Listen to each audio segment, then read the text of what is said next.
Tim, how are Yes, you? you are. Oh, This is I'm on the wrong sides here, but. Good afternoon, everybody. Welcome to this meeting of the Sacramento Transportation Authority and SAVSA. Madam Clerk, can you please do roll call? Yes. Directors Campion, Carr, Fox, Frost. Here. Garrett, Gatewood, Aguirre. Here. Hanson, Howe. Here. Hume. Here. Kennedy. Here. Natoli. Peters. Here. Chenier. Very much here. Advis. Here. Suen. Here. And Jeff Harris. Here. Thank you. You have a quorum. Renee, I think you said Fox and I missed it. I'm present. Thank you, sir. Very good. Well, Director Fox, would you lead us in the pledge then? Punishment? Absolute pleasure. I pledge allegiance to the flag of the United States of America and to the republic for which it stands, one nation, under God, indivisible, with liberty and justice for all.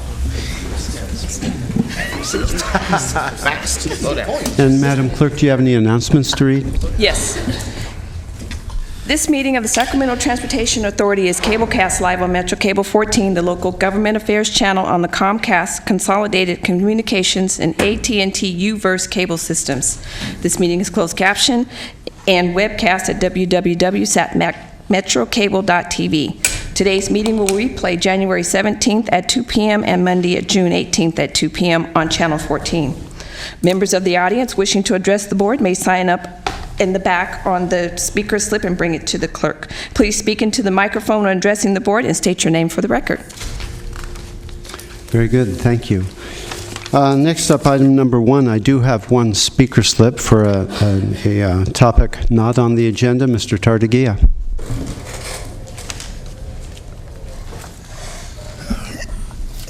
Good afternoon, STA Board. Yeah, I'm commenting here because the fact that with the Folsom project this afternoon, I unfortunately will be unable to attend that because the Memorial Auditorium is also having an open house. And so I think that's something to give a priority to of an old historic building as it's upgraded and changed. Actually, nothing to do with the STA, but you know, I'm hoping that there is a great deal of better accountability and seeing more of a budget and better outreach to the public is always appreciated. I caught this afternoon on the Comcast to realize that this was meeting. Your agenda actually was posted on there so you could read it. It was a little low, but could figure it out. Thank you very much. Okay, next item would be the Executive Director's Report. Good afternoon. Just a few comments regarding the Executive Director's Report. In February, we amended the current year fiscal year budget to incorporate more up-to-date figures. And so that was just 2 months ago, or 3 months ago. And We revised the Measure A revenues up by $1.6 million to $122 million. And so far this year, we are on track to meet that. In fact, we're slightly ahead of schedule on that, so that's very good news for us. Development impact fees and interest revenues are also coming in much better than expected. And administrative expenditures are down again, and we're continuing to hold the line on spending. So if you'd like more information regarding that, that's on agenda item 4 in the attachment. Now, we've been bringing a lot of bond-related items to your board the past few months, but I'm pleased to report that all of the board-approved transactions have now been successfully completed. So far as our bond program goes, I think we're set for quite a while. And I do believe that given what we had to work with, we're doing well. Our program is very solid. We just reaffirmed our AA+ credit rating. Our outstanding bonds are very well received in the market, and we've just been able to lock in terms that are very favorable in terms of being able to put out more money towards capital projects. So I am looking forward to not bringing you a bond-related item for at least 9 to 12 months. Regarding the neighborhood shuttle program, last month your board authorized me to amend the $12 million grant agreement with Regional Transit for the neighborhood shuttle program, and we were able to do that to build in more flexibility to possibly adopt new routes or reconfigure existing routes, and we were able to execute that about 2 weeks ago. And then RT recently expanded their Citrus Heights microtransit smart ride route to include Orangevale and Antelope, and extend service all the way to the historic Folsom Light Rail Station. And that's the first of the microtransit projects that our neighborhood shuttle program is funding. And last night, Electrify, oh, I'm sorry, that's something else, but what RT had noticed was that rides were bunching up around 7 a.m. and 7 p.m., which was an indicator that there was built-up demand before the service started, and there was demand for service after service ended. So what they did was they expanded service from 6 a.m. to 9 p.m. And rides have continued to increase every single week. Now, the next shuttle route that's going to launch is in the Franklin Boulevard corridor in South Sacramento. And last night, Electrify America made a big announcement, and one of the parts of that announcement was that Electrify America will provide funding to replace 3 of the shuttle buses in the Franklin corridor with zero-emission electric vehicles. So that's very good news. And they plan to launch that on July 30th. Member Carr suggested at the last meeting that I reach out to SMUD regarding ways to outreach to the affected communities there, and so it just so happens that that I mentioned that at our last Independent Taxpayer Oversight Committee meeting, and one of our ITAC members, Beth Tincher, just happens to work for SMUD, and so she put me in touch with their Community Relations Department, and we've made contact, and so they've agreed to graciously help us with that effort. And so that's just a snapshot of neighborhood shuttle, and but I'll be asking RT staff to provide a full detailed report at the August 9th meeting. Regarding Senate Bill 1, I have excellent news. On May 16th, the CTC awarded over $150 million in projects to Sacramento County, including $20 million for the Southeast Connector, $5 million for the downtown Sacramento Grid 3.0 implementation, $110 million for US 50, and $15 million for I-5 HOV lanes. Now, you recall that at this last meeting, I expressed a lot of concern that CTC might not actually award that much money to Sacramento County, but that's exactly what they did, and the vote was actually unanimous. So, congratulations all around. That's good news. All right. There was a lot of effort by a lot of people, so especially with SACOG and with the local agency staff, so congratulations to all. We do need to keep our fingers crossed for just a little bit longer, because if we do want California residents to see all the good things that SB1 is doing so that they don't vote to repeal SB1 in November. So that's something to keep an eye out for. Finally, just a few housekeeping items. In the dais before you are 2 new items. The first is this item marked revised, and that is simply that is the contract for the County of Sacramento for capital projects, and it's item 5 on your consent calendar. The only change is we added a few recitals at the suggestion of legal counsel to confirm the status of the allocation contracts, and all the other terms and conditions are the same. The other item is related to agenda item 8, and I'll talk about that when we get there. Finally, just one more. There's a reminder that we do not meet in the month of July due to board and council recesses. So our next STA board meeting will be August 9th. And that concludes the executive director's report. Thank you, Norm. That's really good news. Any comments from directors? Director Kennedy. Thank you. I'll go back to the Franklin shuttle and the outreach. So you said that SMUD's going to help with outreach? Yes, so Member Carr suggested last week that he had mentioned that he thinks SMUD has some excellent, they've done excellent outreach to the affected communities, especially the non-English speaking ones. And so he had brainstormed with me a little bit, and he suggested that I reach out to SMUD and see what they do. And so we made contact. Because I know that there's some concern down on Franklin Boulevard as to how to get the word out, how to advertise. I mean, we don't have bus stops with free signage and all of that. So do we have any ideas beyond that? No, but I'll report those back to you Okay. at a future meeting. Mm-hmm. Thank you. Anybody else? I have one comment, Norm. On SB1, of course, that's, excuse me, it's of great concern to many people for many reasons.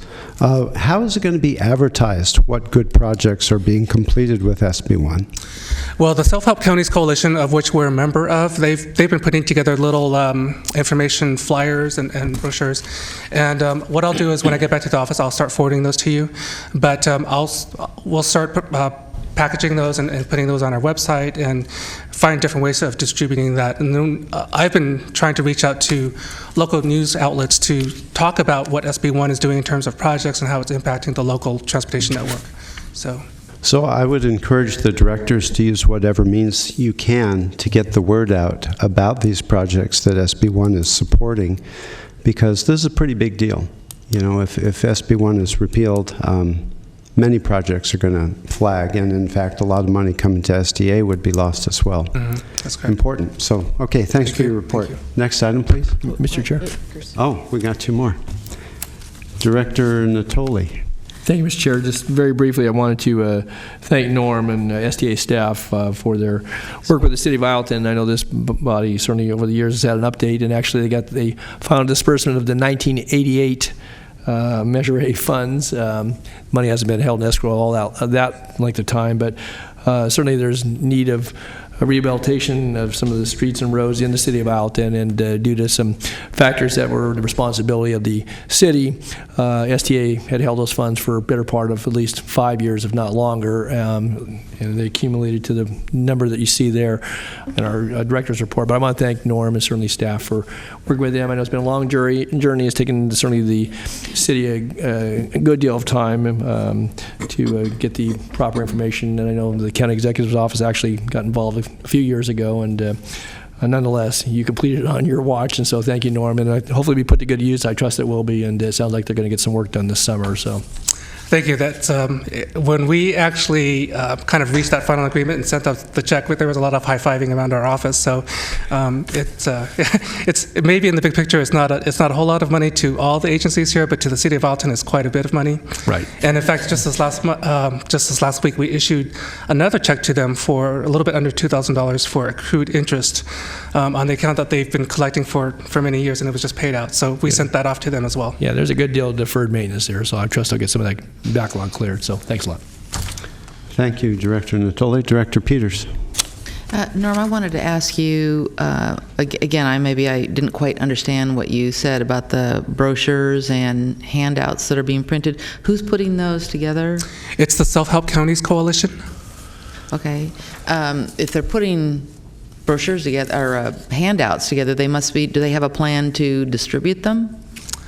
Well, they're still actually working on them because they don't have them all completed for the different districts. But that's part of our monthly meetings with the transportation committees to talk about how we would do that. Okay, well, you only mentioned putting it on websites, et cetera, which I think that's important, but No, I handing definitely out think there's sounds more. like, is there a plan to get construction companies that might benefit from the work and other people to hand it out? Do you know anything about that? I don't, not yet. When you get that information from the Self-Help Counties organization, I'd appreciate if you could send it to us. Okay, thank you. Thank you. Thank you, Director Peters. Good comment. Okay, Madam Clerk, next item, please. Your next item are your consent items. Your consent matters, items 3 through 5 are in order for your approval. I'll move consent. Second. Moved by Director Howell, second by Director Hume. Any comment? Seeing none, all those in favor of consent? Aye. Opposed? Abstentions? Consent passes. Next item. Your next item is your Independent Taxpayer Oversight Committee update.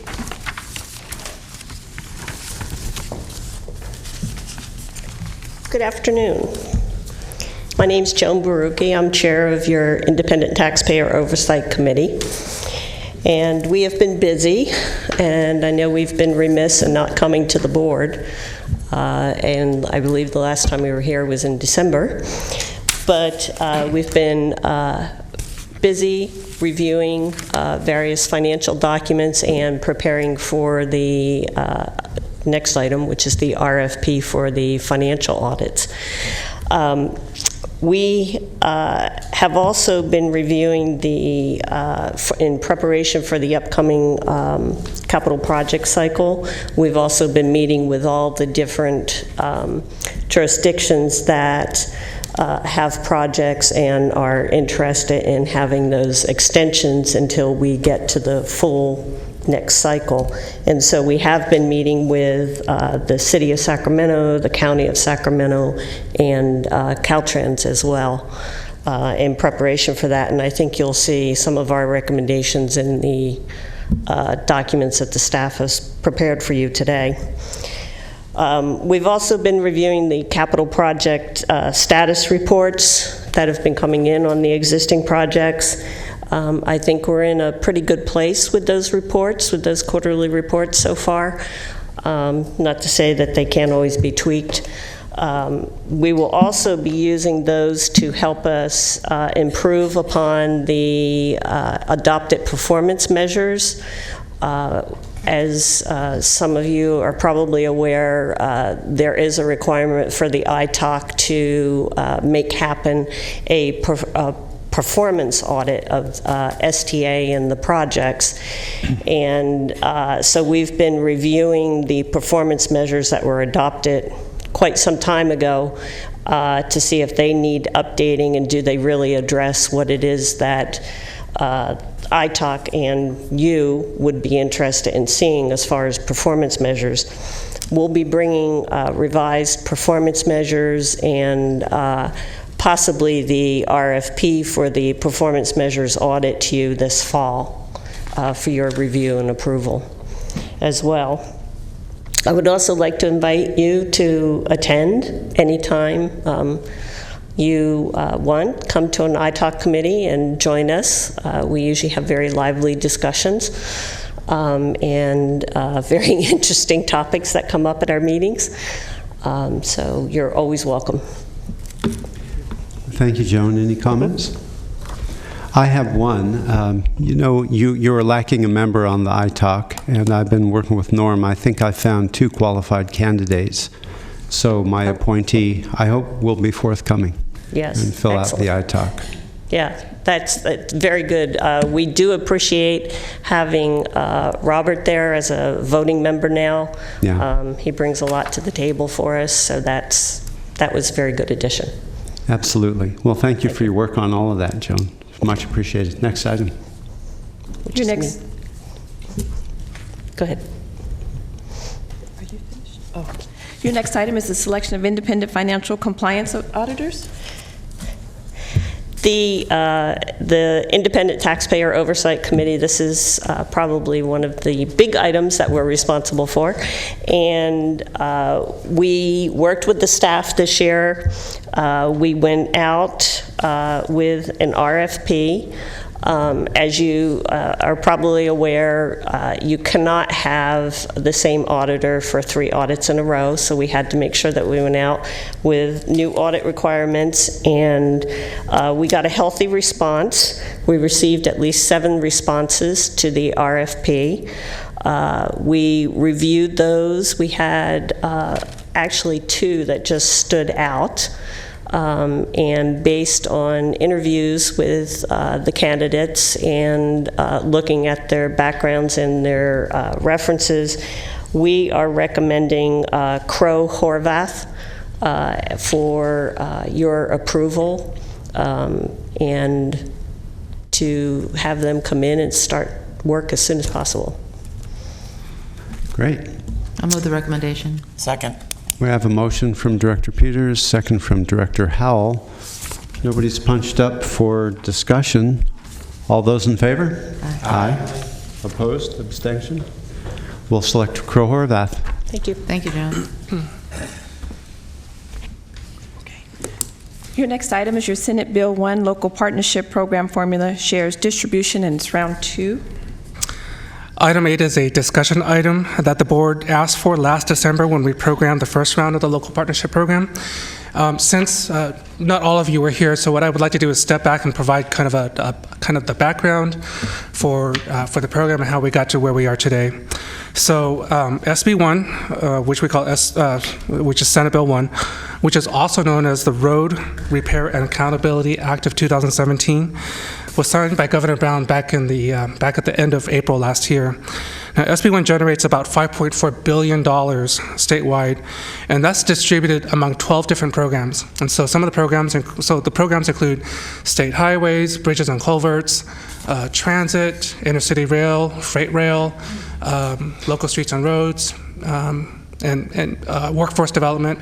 So there's a variety of those.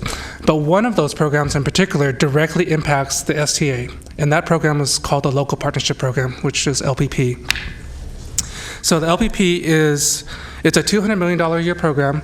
It is intended specifically to reward counties that have taxed themselves to improve their own transportation systems. So since we have Measure A here in Sacramento County, we are a self-help county, and so we're entitled to a portion of the LPP pot, along with 23 other self-help counties in California. So the agencies that administer the local transportation sales tax measures, the CTC has also given us the authority to program those funds within our county. So that's why that's why it comes to our board, and that's why we see it. So the LPP, the Local Partnership Program, this is where it gets complicated, is further divided into halves. So it's a $200 million program. Half of it, $100 million of it, is devoted to the the competitive grant program. So in that program, any local agency is able to nominate projects. They go into a statewide pool, and then they compete against all the other projects that are nominated by self-help counties. So that's half of the program. The other half of the program is also $100 million, and that is distributed by a formula of population and relative sales tax that's generated. And so that amount comes to STA, and we're able to program that however we see fit, but it has to be towards capital expenditures, infrastructure expenditures. So your board programmed the first cycle last December, and it was a very, very accelerated process. You'll recall that, or you might recall, but CTC issued the formula shares in mid-October last year, and they required that the complete application package be due the first week of December. And so that only gave us about 5 weeks to get that all done. And so in that 5 weeks, we held several meetings with RT, the county, and city staffs all together, and to work out the distribution. Now, the end result was we did not come to an agreement at the staff level, and the recommendation that I forwarded to your board was a brokered compromise. that basically no one was happy with, but which no one was against either. So at that time, your board did adopt the staff recommendation, but at the same time, you had asked for it to come back to your board for a broader discussion before the next round. So, and the discussion would be how much of our discretionary funding do we allocate to transit and how much do we devote to roads? And so I had originally penned that in for the August 9th board meeting to have the board start that discussion. Unfortunately, CTC has thrown a monkey wrench into those plans. They announced just last week that they are accelerating round 2 of the formula shares program by 5 months. And now the competitive applications are due to CTC in August instead of December. So, so today we're introducing the discussion regarding transit and road funding percentages. Yesterday, CTC released the draft formula shares early, and so in your board packets, I had included a table that looks like this. And in that original table, I had estimated that our formula share this time around would be $3.5 million. As it turns out, our formula share is actually going to be $3.04 million. And so in your revised table, and the one that's shown on the screen is the most current numbers that we have. And what I tried to do in Table 1 was to provide the board a number of different funding scenarios for you to consider. Last time we had talked about 34.5% for transit, 30% for transit, and so I put together some different alternatives for you so you could see exactly how that would break out. So what I'm asking for today is the board's direction on how to divide up that $3.304 million between RT and this county and the cities. After we have that information, then the local agencies will be able to put together a spending plan on specific projects on how they want to spend their fund, how they put their money together. I would bring that back to the board August 9th so that we can complete the application packet and turn that in to CTC by August. So as I wrap up, I'd like to share with you just 3 thoughts that I have about this entire process. The first is that in terms of transportation improvements, $3.3 million is not a whole lot of money, especially when we have to divide it among 9 agencies. Point number 2, or thought number 2, is that if SB1 is repealed this November, everything that we're talking about today and everything that we're doing will be moot. Thought number 3 is, but if SB1 does stick around, $3.3 million over the course of time is a lot of money, and so what you're talking about today and the possible steps that you'll be taking are important. So I'll leave you with those thoughts as I turn it over to the board for discussion. Thank you. Thank you, Norm. I just want to make a comment at the outset before we get into discussion.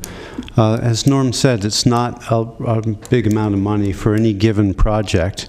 Almost any project that any of us think of could swallow $3.5 million in a heartbeat. So, I've been thinking about this a lot over the last week about how to get the highest and best use out of this number. So I'll hold those comments until last. But Norm, if SB1 is upheld, this will be annual money. Right? And once we allocate it, can we change the allocation at a later date, or once we do it, it's done? This cycle will come around. If SB1 stays around, we'll have to make this decision every single year. Every year? Yes, every year. That's an important piece because, what we say now and give direction to staff to come up with a proposal to vote on at the next meeting, it's not set in stone, so this is something that we would have control of moving forward, assuming SB1 is upheld. Okay, we'll start with Director Soon. Thank you, Chair. First, Norm, I want to commend you guys for one. You're under the gun again. Great, we got to do it this end of last year, and you're doing it again this year. I appreciate you guys working so hard. And then, two, your accuracy in predictions is pretty darn good. I think you predicted pretty well last time as well. As far as the breakdown, you made some good points. We'll probably be resetting again, and over time, will matter more than just this initial period. For the city of Elk Grove right now, we have our own transit agency, and so Measure A, the breakdown, I think that's a great place to start with. But it also breaks down, that includes operations, as I understand. And so what I'm proposing, or and at least for a conversation right now, is that any breakdown we do as it pertains to transit, that we keep it for capital costs as the LPP is intended. So that would allow us to achieve our fair share of funding that could go towards our transit programs, and then all of your communities will also receive a little bit more. Things may change over time. Who knows what happens in transit agencies? But I think in this initial go around, I would ask that we consider how we break it down, if we're going to use whether it's Measure A, Measure B, but that we keep it a capital breakdown as the LPP grant is intended. Can you say that last line? Yeah, again? say it again. I didn't hear what you said. So right now, as I understand it, if you break it down just by roads and transit, there's at least in Measure A, there's operations included in that breakdown as well as transit. I think 3% is only capital, and another 34% for Measure A. The breakdown includes operations. What I'm proposing is that when we do this breakdown, that it's all as the LPP is intended. Those guidelines are intended for capital, so we break that out. And I think our staff forwarded you, Norm, a breakdown of that, which the way it would look like is there'd be a little less money going to RT. So approximately, based on the 3.5 million estimate, approximately 630,000 would go to RT instead of 875 off the top, and then all the communities would achieve a little bit more. Citrus Heights would get about 20,000 more. So there's, again, it's small numbers right now, but again, we're talking about over time. And Daryl, are you looking at the revised one? I'm looking at both. So I'm not following. If I can, let me put a little finer point on this. For Darren, our city staff put together a table that's essentially the same table that we're looking at, only it adds an additional column, which is the Measure A capital formula. Right. 18% transit, 82% roads, because local partnership program funds cannot be used for operational expenses. That's correct.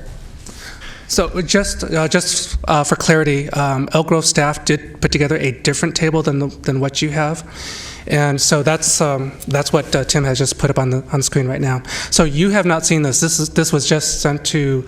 This is just among the Elk Grove council members. Well, so what I want to highlight is every community here gets a little bit more. So essentially, I should have started broader, and I'm sorry, I apologize. I went into the greater detail first.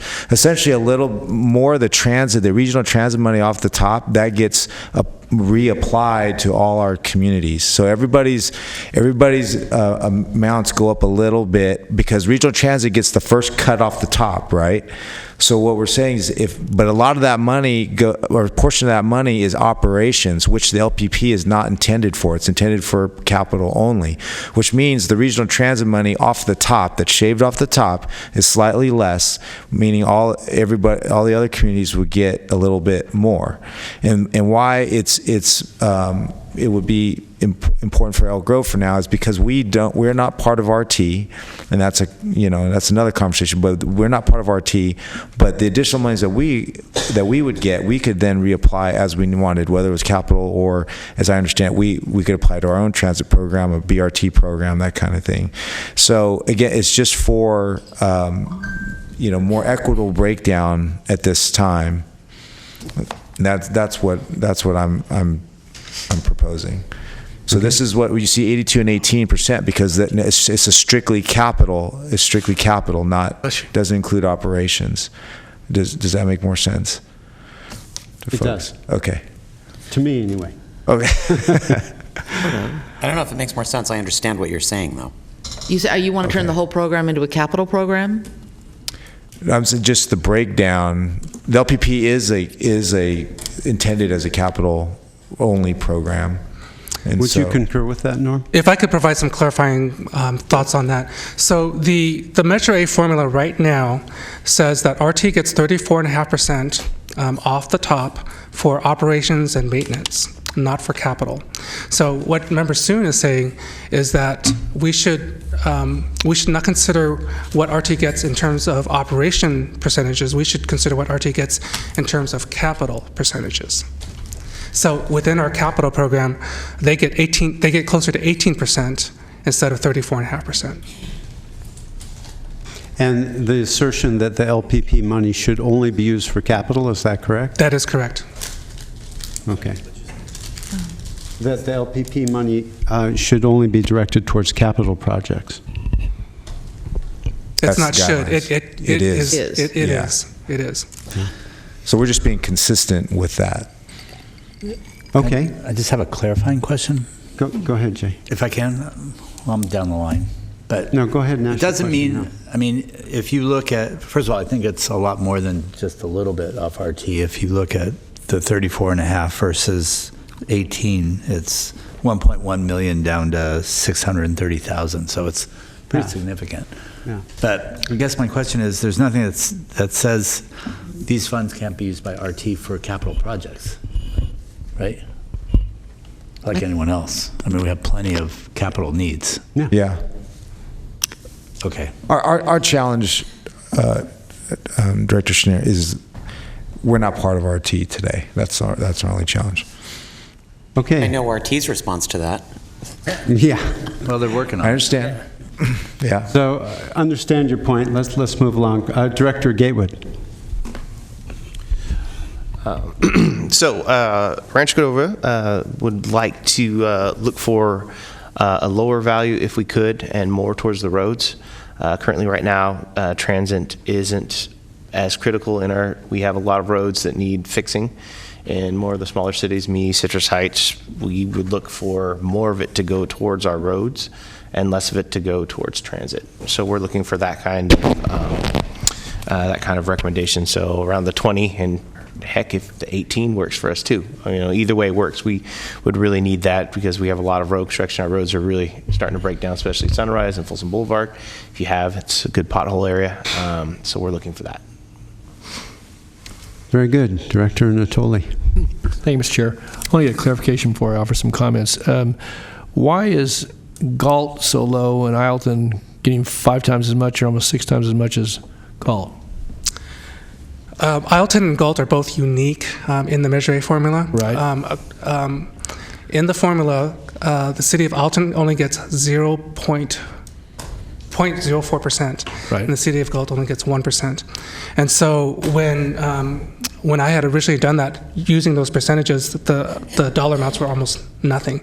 So what I did instead was I put them into the same formula as everyone else, using their population and their road miles. Okay, but how does Galt show up being 5 times less than Ileton? Oh, you know what? That's not my table. Well, it's the one I got. Oh, it is. Okay. I goofed. I think those are transposed. Okay. Those are transposed. Okay. I'm sorry. All right. So I'm sorry. the columns reflecting our amounts that should be for Galt and Ileton were just reversed there. Yes, they're just Okay, reversed. thanks. I'm sorry. Okay, thank you.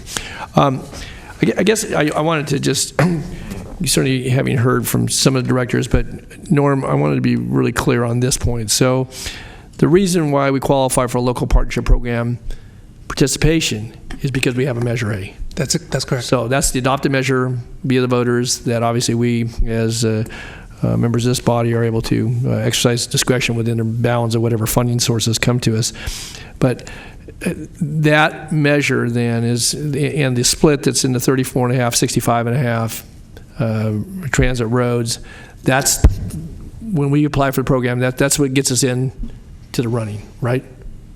I mean, because we have Measure A adopted, that's what takes us to the table. That's correct. Then, to the points being made by Director Soon and others, you can look at how that was parsed out within the framework of a particular funding category under the LPP.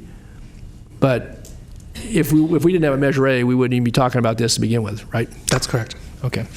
I also want to be clear then, so the Measure B formula, as you said, that was a kind of a brokered approach where, again, we had the conversation here a few months ago that, again, no one expressed happiness with, but obviously it was, was settled on. Could you just remind me then what the rationale was behind that, at least from your take, the 30/70 versus something that was more or less? So in the first round, as it turns out, RT got 18%, and the remainder went to roads. So it's not reflected in this chart at all. And the reason for that is because when we did that process, I approached it not as looking at certain percentages. Okay. What I did was, because the LPP has strict guidelines on capital, on project readiness, and the ability to spend funds within a very, very short amount of time, I took the approach, let's see what projects that we have that are ready to go within Sacramento County, and see where we go from there. So it was not a percentage-driven approach. It was more, let's see what's best for the county. And then, so at our first meeting, RT came forward and said that they had $1 million worth of projects that they could do right away. And so that was the first agreement that the group came to, was $1 million, and then the remainder would be split. Okay. Subsequently, RT identified more capital needs that they could do immediately, and so they raised their request to $2.8 million, which they subsequently lowered to $2.3 million. So in the process of us meeting and talking and working out different scenarios, we came to $1.3 million as kind of a compromise. Okay. Yeah. So maybe it's just the nature of recurring numbers. So when you did the initial project readiness, you said it was 18%, 82% that mirrors what Elk Grove has submitted? That was purely by coincidence. Purely by coincidence. Interesting. Okay. I guess last question I have, and maybe just a quick comment. So we have the authority to introduce and exercise any of these formulas and something even different than this, as long as it goes into capital projects under this particular funding round. Is that right? That's correct, and not operations or maintenance. I mean, not operations. That's okay. Correct. All right. I guess the last comment, Mr. Chair, I just would make that certainly it's I find interesting proposal by City of Elk Grove, and we may have other comments into record as well. I guess I would just take it back, though, that the reason we get in this program to begin with is that we have a Measure A, and again, that was voter approved, and we now have discretion under this particular funding round to do something else, as Mr. Holm just stated. I think going from 34.5 to 18 is a pretty dramatic, and again, recognize the amount of money is only $3.3 million, but it's $3.3 million, and I guess I want to, and I'm interested we'll have more conversation about that as to maybe what that magic number is for this funding round, but I find it interesting. Thanks. Thank you, Director Natoli. Director Guerra. Thank you, Mr. Chair. I think Director Natoli made some of the arguments I was going to make, that clearly we wouldn't be here as South County if it wasn't for Measure A on the November ballot. And I do agree that with this particularly small number of money, and also the insecurity of whether it's going to be here or not after the November election, that focusing on capital improvements might be the best approach. And likewise, I mean, I think Regional Transit, they've got a number of capital improvements that they would like to see. My concern would be also, I mean, we passed Measure A on a November ballot for a particular reason, because the likelihood is that those who are going to be voting and supporting for infrastructure investments are going to come out on a November election. I would hate for us to repeat some of what happened even with Measure B, where you have a group of folks who feel that they're not going to support any type of infrastructure or additional investment to begin with on the natural, and then you have folks who are big supporters of transit as well, who opposed Measure B because there wasn't significant amount of money. And those folks, while they may not show up on a primary election, will be there on a November election. And so I would hate to see that we have the squeeze on both ends. Frankly, I think we need to do more on the transit side. For a number of reasons, to meet a number of goals that we're trying to accomplish at the regional level. But I think I'll go back to the whole point. I think that we're here because of Measure A, and if there's an easier formula to follow through without being arbitrary, it's to use that formula that got us here in the first place. Thank you. Director Hume. Thank you, Chair. Norm, in this table that the City of Elk Grove staff put together that we have up, the Measure A capital formula, where do they pull that breakdown from? Is there a distinction within our Measure A formulas for capital only? There is. So within the larger Measure A pot, about 20.75% of it is devoted to capital expenditures. So within that 20.75%, 3.75% is for transit. And so I think what Elk Grove staff did was they took that 3.75% and expanded it over the entire program. And extrapolated it out to 100% of the whole Right, to get funds. 18%.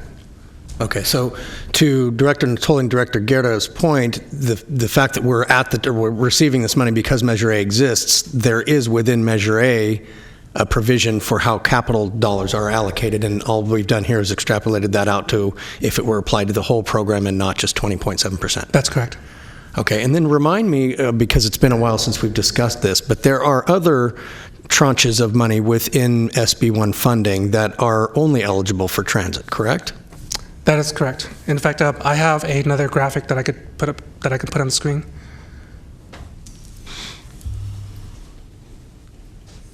So this is SB1 breakdown, and as you can see, and this is kind of a simplified view because there are some other small programs that are in there that I didn't want to show on the graph to avoid confusion. But basically, about 14% of it is for transit only. 28% is for street and road maintenance only. 34% is for highways only. Now, there are some other programs that you'll see up there with the asterisks. Those can go either way. Those can go transit or roads. And so that does include the local partnership program. It's up to the STA to decide how they want to split that up. As long as it's capital only. Yes, within the LP. So then to do the same thing, if we were to extrapolate just the transit and streets and roads portion of this, then it would be about 40% transit and 60% roads. If you just take the transit and roads percentages and extrapolate them up to a full percent, because obviously none of our local jurisdictions are responsible for highways or bridges. Is that, am I kind of getting, so in other words, transit gets a good chunk off the top, and then road, so it's split much more evenly than, say, the I see what you're percentages. saying. Okay. Right? Yeah. So you're saying that if the entire pot were only streets and roads and transit, the percentages would be like that. Mm-hmm. Okay. Well, bridges or something. Bridges do exist in some. You're right. I knew. And they certainly do in Folsom. As soon as I said that, I realized it was incorrect. Although, but let me clarify that the bridges part of that is only for state-owned bridges. Yeah. Okay. So. Okay, so there, I was right. Doggone it. I should have stood my ground. 7%. Anyway, I guess my point is that as I appreciate the point of the Measure A formula being existing, and that's why we're at the table, but we do have the capital portion within that. So, look, I'm not going to die on this hill because it's $600,000 to RT, but it's about $10,000 to $30,000 per jurisdiction. But the idea that every time we go through this, transit gets a piece off the top, and then they get another piece of the next piece that's left, and then they get another piece. It's like every plate that comes through the kitchen door, transit takes a little bite. And so I just, at some point, we've got to commit to repairing our roads and repairing our physical infrastructure. So. Pat, I'm sorry. I missed that. My apologies. Where are the second and third and fourth bites coming from on this? I get the piece off the top, but where's transit taking money out of it afterwards? Sorry, so transit obviously it's the green 14%, but now we're saying they get 34.5% of the pink local partnership program. Right. I mean, they're different pots of money, right? But what Pat's saying is that every time, his analogy is actually a good one. RT gets a bite every time it goes through. Okay. All right. All right. You good, Pat? Yeah, thank you. Okay. Director Frost? I think Director Hume might have made a good portion of some of my comments, but what I wanted to also refer to was with the Measure A, it's the same. I mean, the way the public feels, what the public perception is that 70% of Measure A is going to roads and 30% or so is going to regional transit. But at the end of the day, the amount that actually goes to road repair, which is what a person is seeing when they drive up to their driveway and see spider, potholes and roads falling apart, that's what they don't understand, is why aren't our roads getting fixed? Because that's what they're looking at every day. They don't see the bridges and the highways and the transit in some of the areas of our county. And so I also, so my thought, I'm not going to die on the vine either.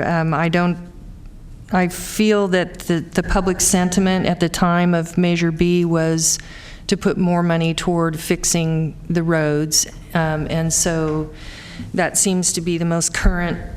And the sentiment that I'm getting in my district is we would like to see our roads fixed. So capital improvement on roads, fixing roads, or promoting, capital improvement that could augment getting some of these projects for rooftops off the ground, where we're stuck with transportation and finance plans that we can't pull together because we're asking builders to pay more than their fair share up front, and they're not able to do it, and we're going back and forth. So if there was any of those ready, boy, wouldn't that be great? Because at the same time we're using these dollars, we're promoting, increased property tax revenues to each of our areas. And so I would be inclined to go for, and not because RT is not, I think RT is actually on the right track. They're doing some good things in the outlying areas, and they're actually improving connectivity and convenience and service. So we're on the right track with RT, but at the end of the day, the pie chart that I have, like for the Measure A here, it shows at the end of the day, road maintenance and repair gets less than RT all day long. And so I think if we could balance, I don't know if you have that. I do.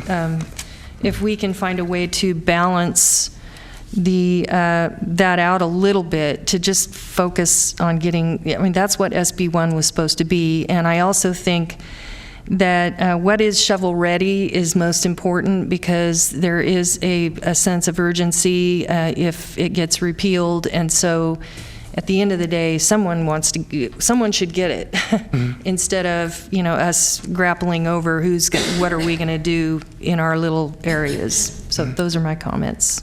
And I don't know if you can show this, if everyone's seen this or not, but if I could just clarify what Members Frost is saying, is that we tend to think of Measure A as 34.5% for regional transit and the remainder is for roads, but that's actually not how it works. So it's 34.5% for regional transit, which is a subvention, which means 34.5% comes into STA and we immediately ship it off to RT.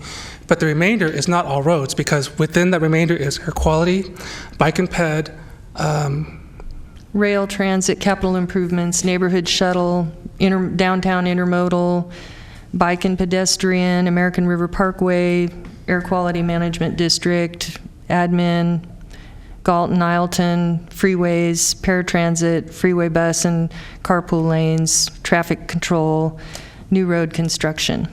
Very small percent of new road construction. Right, so the remainder of what's left of 34.5% actually goes into all of those things, not just roads. I like it. So I think if we put more toward fixing roads, it's in the spirit of what SB1 was stated to be. Thank you, Director Frost. Director Fox. I'm going to have to agree because I know I've said this ad nauseum, I'm sure, but those transit roads that we have, Sunrise, Auburn, Sylvan, north-south, and then east-west, Madison, Greenback, Antelope, those are all, the majority of the traffic of those are not our locals. Those are getting from your locations to their locations. And we have a tremendous amount of project opportunity that's in front of us, some that we have been able to start, but we need the transit funds in order to even come up with the matching dollars necessary on some of our projects to get them going. Sunrise is a big one right now, and it's, we're doing it part by part, but still there's that part of Sunrise that needs to be done that joins up with Rancho Cordova. Madison from Folsom to Sac County on the west, we need to keep considering those. So the transit dollars are important, I agree, and RT, the way it's working in Citrus Heights is absolutely phenomenal. I just heard yesterday, I think it was, that they have up to 200 riders per hour now in this adjusted open format over a few of the time spans.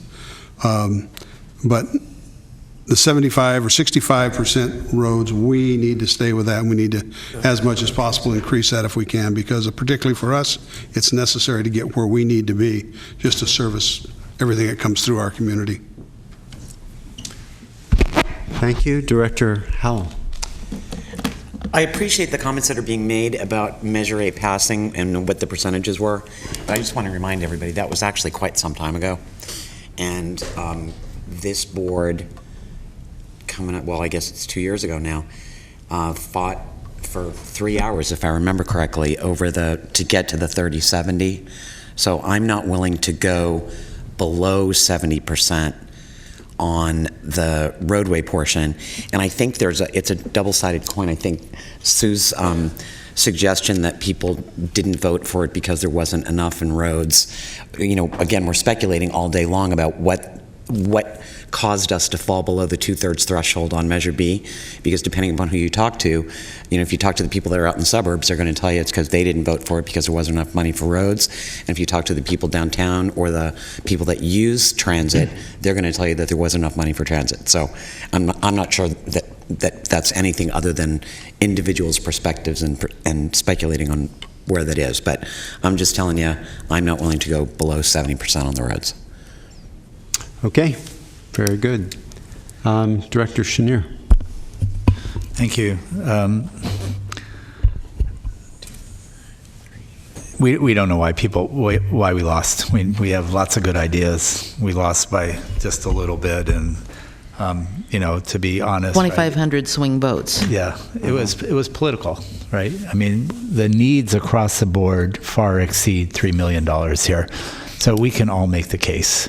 And I would hope at some point, and sooner rather than later, we figure out a better way to do this, because it's not based on, it's all arbitrary as far as I'm concerned. And I don't agree. Disagree. Yeah, and we agree more than we don't. And we'll be out in Folsom tonight, right? We're looking forward to welcoming you. I appreciate that. So I'm also not willing to die on the hill on this one. I mean, I don't think it's because it's such a small amount of money. I'm happy if we stick at 70-30, and that makes sense to me. I know RT has done, and I appreciate some of the comments. RT has done a wonderful job turning themselves around, and they're doing good work. Absolutely. And they are accountable. And it will be the third year in a row now that we've had a balanced budget without having to go into reserves to fund ourselves. So I want to give a lot of credit to Henry and to his entire staff. They've done a great job. And trying to think ahead of the curve here in doing the shuttles in some of the neighborhoods and working with Folsom and working, I believe, with Rancho and working with Elk Grove. I think we're going to get there where we have an actual system that will work for the region. Rather than all of the pieces of the puzzle that don't quite connect these days. I agree with all of that and hope the ridership numbers skyrocket when the extended hours take place in Folsom this weekend. So I hope for all of it. I'm looking forward to helping today to kick that off. My request, Norm, is that we try to schedule a conversation among the board about allocations without an allocation need in front of us, right? So how can we have that policy discussion and try to come up with something? I don't think we have time. Not about this. Not about. I'm sorry. No, and it not may about well this, happen but- in the context of whether we can Actually, move what I forward said with on this, if another we do 70-30, I'm fine. If we do, if we get close to that, it's fine. I'm not going to, however we get to, but I think before we start talking about 2020 and another Measure A, we need to have that discussion so we don't get into that. Part of it, I think the listening campaign that Patrick and Susan and I are helping with, hopefully all of your help will be good. We're going to get to item number 9. We need to do a lot of that work so we don't get to a point where we're making a political decision. We need to make a policy decision on this with good backing that we can all support. So I'm happy, I'm happy to move a 70-30 and just make a motion, put it on the table and see. It's a discussion. It's a discussion. We're not doing this tonight. That's correct. Well, but I'm not sure it is. Staff is asking you for direction, Right. but I don't think you're going to get direction from, I think you need a vote. Okay. Second. So I'm happy to go 70-30 roads and understanding that fixing the roads helps transit and putting money into transit takes pressure off the roads. I mean, we should be honest about that as well. So I will make a motion to provide direction to staff to go with a 70-30 Second. amount. Okay, Director Kennedy. Yeah, she has a second. We still have other speakers. Yeah. You just call Director it. Kennedy. I thought I was. I'm on top of it. I can do it. I agree with Director Chenier. One of the things that, Sacramento County is not unique in that some areas are served by more transit than others. Of course, if we increase funding dramatically, we could change that, but that's another topic. It's what I just wanted to state that when I hear statements like, roads are what the public sees. Not all the public. Quite a bit of the public, and quite a bit of the public in South Sacramento who don't have the ability to even own a car. Transit is what the public sees. So I just want to, make that statement that we all benefit from transit, whether we see it every day or not. Thank you, Director Peters. Thank you. I think it's an interesting discussion today. I'd ask you to read the article in the Wall Street Journal today that is entitled "Pothole Vigilantes Fill the Streets Plugging Gaps Left by City Workers," and it's all over the country, people from planting flowers in potholes to organizing community groups to go buy quick-dry asphalt at Home Depot and taking back their streets. I mean, that's how desperate the situation is for potholes. So I would be happy to support the 70-30 motion, even though, and also say that I think regional transit is really seems to be turning itself around, and I appreciate the work that the executive director is doing in that area. But to set my feeling is a precedent down on this, that's where we need to be. And read the article. Thank you. Thank you, Director Peters. Director, soon you punched up again. Thank you, Chair.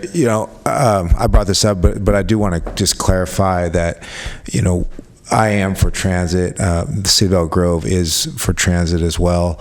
I wanted to just, right now, today, again, the way that I just want to look for something equitable, but today, we won't see that money coming to us because we're not part of RT. We have, who knows what happens in the future. Conversations are happening. But my personal feeling is we need both. We need roads, we need transit, especially in Elk Grove where we can't widen the freeways. But in order for me to do that, I don't have, the way this formula is set up, it goes to RT, it doesn't come to the city of Elk Grove. So I was looking for something that was equitable, but also consistent with the LPP program, which is a capital-only program. Having said all that, I'm not going to die on the sword either on this, but I did want to bring that, up, that we need both. We need roads, we need transit. I appreciate Director Chenier's words. I think a more robust conversation about this is definitely appropriate. We've talked about before, but we look forward to getting that in motion sooner than later. Thank you. I'm glad nobody's dying over this. That's good. Four or five, so they're not dying today. So that's good. The hill. Let's have a different idea. I'm willing to die on the sword if I can have just a little Norm, bit do you more have money. any extra swords available? So that my I don't carry those around. grandchild will die for $100,000 more dollars. Okay, I'd like to make a couple of comments, and then we did get a late slip for someone from the community who'd like to speak. You know, transit is helping all of us. The microtransit project is really robust, and I think that RT is being very adventurous to try it, but it's also working well. And I'm glad about that because, you know, history is repeating itself here. We talk about this stuff incessantly. You know, since I've been on this board, the topic of discussion has been roads versus transit right from the get-go. It was especially bad around Measure B. So we've had another philosophical discussion about roads versus transit. Again, this is a very small amount of money, and it may or may not materialize, and we can adjust this moving forward. A lot of good comments were made about shovel-ready projects. You know, we do need roads for microtransit too, and that's another thing to put out there. That, yeah. But on the other hand, a good capital project for RT is to use zero-emission vehicles for microtransit in the county. So you can slice and dice this any way you want to. I particularly would go with the regular Measure A formula of 65-35, but it's not a big deal at this point. We have a motion and a second. We'll have Jeffrey Tartagia make his comments, and then we'll go ahead and take a vote. Jeff, this last week, SACOG introduced big concepts about land use, and also the fact that basically gas tax is unless you figure it out because of going for zero emission and electrification, that you're having to figure out new ways of generating revenue for either the roads, public transportation, anything, because gas pack, in a sense, is very likely to disappear. Here you are, which in one way I wish that was kind of like the $1 million that you finally discovered, and now you're using it partly from the mobile of Measure A money. Question mark is, I know that there are various jurisdictions that are also wanting to revise, bring back a regional tax.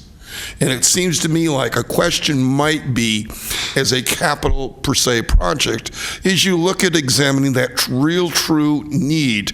Yolo County just did one that identified capital projects. I think Placer is working on this simultaneously. So my public comment here is guys, please don't be so short-sighted with thinking this or the other when you've got less than a decade right now to figure this out for funding sources for all of these areas. It would seem to me likely that it might be a smart idea of the Sacramento Transit Authority is figure out the approaches to get to that next series of wanting of when, hopefully, we keep the SB1 money here coming in for the next 10 years, but figuring out the best way to come up of getting everyone that drives to understand the critical need for infrastructure. And that is partly transit, but also what we are doing, that most of the people, that all they're doing is driving, they don't understand and know what's going on and happening. And I don't think any of them, should we say, understand that basic picture that we don't want to turn into Los Angeles, we are having where so much more from the Bay Area is coming here. That's impacting our housing. Also is impacting every other thing, because unless you're approving rail service, how in the world are you going to get people? That means they're going to be back on the streets unless we're going to do the other type of public transportation systems that work throughout the region. So what I'm thinking is you're making this motion, but I'm thinking you should really consider about future. Right now, starting out at that, Jeffrey, like the Civics can Club. you wrap it up? Yeah, I see. Like the Civics, group that SACOG did 1 year, and what the results have been of really considering for this amount, what would be more effective in getting this started? Okay, thank you very much. I'd like to move the meeting along. We're running kind of late, so let's go ahead and take the vote on this. So this is direction to Norm to come back. And once again, I want to stress that you can look at this a lot of different ways. In essence, transit and roads are inextricably associated with each other. And it's not one or the other. At least I certainly don't see it that way. This relative percentage is, in a way, a moot point here, but let's go ahead and vote. All those in favor of Jay's motion? Aye. Aye. Opposed? Abstentions? Aye. You have your direction. Thank you. Next item, Madam Clerk. Your next item is a request for proposals, public outreach and education. This item is to request your authorization to release a request for proposals for public education and outreach, and to form a subcommittee of the board to review the proposals, select a consultant, and help direct the consultant's work. The proposed RFP would be divided into 2 parts, and price proposals or bids would be asked for each part separately. The first part is strictly for public education regarding STA and Measure A, which would commence immediately. The second part would follow after the listening tour, and only if the STA declares its intent to put another transportation sales tax measure on the board. That part of the RFP would be for community outreach about unfunded transportation needs, about improvements that would be accomplished under a new measure, plus some opinion research and the putting together of an expenditure plan. Even though the RFP is divided into 2 parts, we would evaluate the proposals based on their entire approach to a comprehensive work plan for education outreach. So with your approval, the RFP will be released today. The rest of the schedule is that the subcommittee would meet in the latter half of August to review and rank the proposals and interview the consultants. And then the subcommittee would make a recommendation to the board, and then the board would consider that recommendation on September 13th. With that, I'd be happy to answer any questions. Okay, we have one member of the community, Joanne Fuller. Would you like to make your comments on item 9? I'm Joanne Fuller. Thank you, Chair and STA board members. I attend this meeting as a volunteer from 350 Sacramento, the local climate change group. And we've been monitoring many of the transportation meetings as part of a kind of loose coalition of a number of groups in Sacramento County who are really concerned about transportation here and wanting to be effective advocates. Sometimes as a member of the public, it's hard to get to the right number on the agenda when I turn in my speaker's slip, and perhaps our larger comments would be more appropriate for the discussion that you just had, but as you say, you're going to be talking about this for a long time. We have a lot of active members, and we would be very pleased to be part of the outreach and engagement section as you folks go forward talking about this. In terms of the discussion you just had, we're very concerned that Sacramento County be forward-looking, and as part of the education, we would look to some of the trends in terms of young people not buying cars, people my age not needing to drive or needing to have alternatives to drive. The fact that in this county we are the 5th worst air pollution recipients in the whole country, and of course climate change. So we'll be here at these meetings and meeting with folks and really hope to be part of the discussion and outreach. Thank you. Thank you, Ms. Fuller, and thank you for coming and expressing your opinions. Okay, before we get started, I would like to appoint a subcommittee to help go through the RFP proposals and make a final selection. I'd like Jay and Patrick and Susan and myself, if you're willing, to go over the proposals, assuming that we direct Norm to go ahead and release the RFP. We have a speaker, Ms. Director Chenier. Great. I'll try to be brief on this. Norm, I want to say thank you. I know that we've talked about this for a while, but coming forward with it, we know that one of the largest mistakes we made the last time around was waiting. And so this really gets us off to a good start. This is also complementary to the listening campaign that's going on that, again, Patrick and Susan and I are working on, that's being funded by the city and the county jointly. And we've talked about that at this dais before as well. So I think this is a really good piece. I'd like to be just in the experience required, if we could be just a little bit more specific, to require experience in developing transportation educational outreach efforts, because I think transportation is a lot different than a lot of the other things that people do. So limiting with and hoping that people have done it in this region before. That wouldn't be a requirement, but I think that gets you bonus points. With that, I'm happy to, this is an action item we need to move, so I'm happy to move the item with that direction as well. Second. Very good. Thank you, Director Chenier. Great comment. Director Frost. I'd just like to make a couple of comments. I don't see myself supporting this, and the reason, number one, I'm still not convinced. I've been through this a couple times on this board over the years. I'm not convinced this is an appropriate use of taxpayer dollars.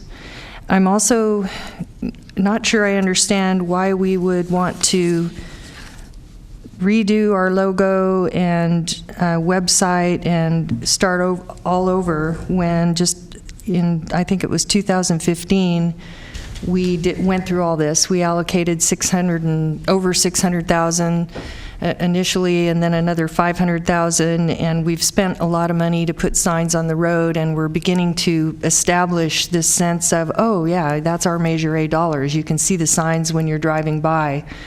To go out and change all that seems like it's counterproductive, and I'm not sure I understand the proposal, and I think it's a little bit premature right now. Public sentiment right now is anti-tax, and so I'm not able to support this at this time. Okay, thank you, Director Frost. Do we have any more directors who'd like to comment? So we have a motion and a second. All those in favor? Aye. Opposed? No. Director Frost opposes. Abstentions? None others? Then that one carries. And we're on to the budget, item 10. Item 10 is your fiscal year 2018-2019 STA final budget. Good afternoon, members of the board. The recommendation is to continue the public hearing from May 10th, receive this presentation, and then close the public hearing and adopt the attached budget resolution. This budget document represents the second year of a multi-year effort to provide the board and stakeholders with more information about the authority and the programs it administers in a user-friendly format. It also endeavors to meet GFOA's Distinguished Budget Presentation Award program criteria. The final financial tables introduced in May have not changed materially. However, it was brought to my attention after the board packet went out last week that the state allocation amount for the FSP program was overstated by about $500,000. Therefore, I made the appropriate corrections so that the final copy that we post to the authority's website reflects the change. I've also brought hard copies with me that are corrected. If anyone would like to have them, they can see me afterwards. Notable changes to this year's budget are as follows. The authority established fund balance reserves for economic uncertainties in the amount of $1 million for the capital improvement program and $100,000 for the administration fund. GFOA recommends a minimum of 2 months of revenue or expenditures, whichever is more stable, which is the revenue for the authority. In using these guidelines, the target amount should be $1 to $2 million for the capital improvement program and $160,000 to $200,000 for the administration fund.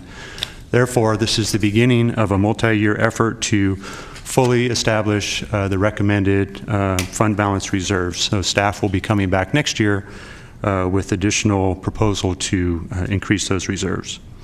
You'll notice that the fiscal policies section has been significantly expanded. It now includes a description of the authority's fund structure, its financial planning practices, as well as debt and investment policies. This section begins on page 37. A new section for the capital improvement program, including a list of projects approved by voters in 2004, which is on pages 78 through 80, a summary of projects funded by Measure A in the budget year, which is on pages 81 through 84, and a 3-year cash flow plan, which is found on page 86, to pay for the projects planned during the coming 3 years. Number 4, a year-by-year summary of sales tax revenue for the life of the program, which includes actual audit amounts through June of 2017 and forecast amounts for the remainder of the program, which is on page 50. And then using this summary, which was updated in March of 18, sales tax revenues are expected to be $4.71 billion as compared to $4.74 billion estimated in the voter-approved expenditure plan. So we are on track in terms of revenue. A similar summary of the Sacramento County-wide Transportation Mitigation Fee Program revenues can be found on page 51. However, unlike sales tax revenue, SCTMFP revenues are expected to be less than half of what was estimated in the voter-approved expenditure plan. The estimates are $215 million versus $488 million, respectively. Since the SCTMFP revenue is forecast in-house and is proven to be volatile, authority staff will likely work with financial consultants to develop forecasts in the coming year. A new table summarizing the SCTMFP revenues and expenditures for the capital improvement program can be found on page 61. This information, combined with what was presented in May, summarizes the major changes between last year's and this year's budgets. Please let me know if you have any questions that need to be addressed or if there are any suggested changes for next year's budget. That's my presentation. Thank you, Tim. Yep. I appreciate it. Director Peters has a question. Yeah, thank you. I am looking at the line for SAVSA, the Abandoned Vehicle Service Authority, and I don't know if other jurisdictions are having as tough a problem as we are in the county, but we increased our budget for abandoned vehicles in our recent budget hearings, and I don't know, is there a formula that comes up with this amount, or how do you, I noticed that it was higher in 16-17, went down in 17-18, came up a little bit in this budget, but not quite to where it was 3 years ago. So is there some formula that could help explain this? Yeah, so it's all driven by vehicle registrations, certain vehicle registrations within the county. So it's certain vehicle. What does certain vehicles mean? Well, that means that not all vehicle registration fees, which there's a dollar fee that's added to some vehicle registrations, not all are included, and I think it could be motorhomes or So, some for other. example, non-operative vehicles, they don't pay the dollar fee, but commercial vehicles pay $2, and so it varies a lot. Part of what we do is we track different factors. And the biggest one is scrap metal prices. There's an inverse relationship between scrap metal prices and abatements, actually. So as scrap metal prices go up, abatements go down, and vice versa. And so every year we play with it a little bit, and we come up with an estimate. And we've been pretty much on the last few years. Okay, it's just the nature of it going up a couple years ago, then down was curious for me. And I don't know, is that something, if we wanted to, I'm not suggesting we do at this moment in this budget, that we could add additional funds to out of some other fund? This is a special revenue fund, and under GAP guidelines, it needs to, this program receives revenue from this dollar tax or fee, I should say, and that fee money is designed to serve the program. And Well, I understand that fee money I understood what you said, but I don't know what you call a general fund or anything. Do you have more discretionary funds if we wanted to add this? I mean, if you were to query all the jurisdictions and see what their situation is it possible? It's possible. We do not have any other discretionary funds. You don't have any special what? Other discretionary funds that we could add to the abandoned vehicles. Okay, I think since the homeless problem has gotten so bad, we have a lot of abandoned RVs, and they're really a mess. And we're having to kick money in from various departments to RVs vehicles. are a particularly difficult problem as far as abandoned vehicles, because to abate them costs significantly more than any vehicle. Yes, exactly. Right. And I understand why. It just that means we have to pay them more. Yes. Yeah. Mm-hmm. I understand your problem. Unfortunately, it's all jurisdictions are plagued with the RV problem, but we do not have. I cannot think of any discretionary funds that we could apply towards additional funds that we could apply towards abandoned vehicle abatement. Well, what about the fact that we have so few abatements, as an example, in Folsom? Is that, We've talked about that a few times. So in the state code, there is a formula for how it's distributed, and so there are certain jurisdictions, especially the city of Sacramento and the county of Sacramento, that spend a lot more on vehicle abatement than they get reimbursed for. Other jurisdictions, such as Galt and Elk Grove, and to a certain extent Folsom, don't have quite the need for it, and they don't spend the money quite as quickly as the other agencies do. But the formula is already established in the government code, so I'm not sure how we could deviate from that. It seems kind of silly in the case of Folsom that, because we don't have an RV abatement issue at all that I'm aware of, and we've got quite a bit of money in that fund, and it rarely gets used in Folsom. Well, actually, so in terms of the city of Folsom, the city of Folsom is not carrying a balance. Okay. On the abandoned vehicle abatement fees. Galt and Elk Grove are, but not the city of Folsom. Okay. Okay, any other comments, questions? I just have one other editorial comment. On page 79 of the bound document, the city of Folsom's project is listed as Folsom Bridge Crossing. It's actually Folsom Lake Crossing, and we won't even talk about what it really should have been named, but you could just fix that. Okay. Very good. Well, I'll entertain a motion to continue the public hearing, close the public hearing, and then take a vote on accepting the budget. So moved. So moved. Second. Okay, did you catch that? I think Director Natoli moved and Director Howell second, or did you beat her? Okay. Either way. Lightning round. I'll take it. Okay, there is no public comment, so all those in favor of adopting the budget? Aye. Aye. Opposed? Abstentions? Excellent. Item number 10 passes, and the last item on our agenda today is comments from authority members, and I don't see any. I just look forward to seeing any of you that are going to come to the little celebration in Folsom for the extended operating hours of RT/Flag Day. That's pretty exciting. It's a good deal. All right, thank you very much, everybody. We're adjourned.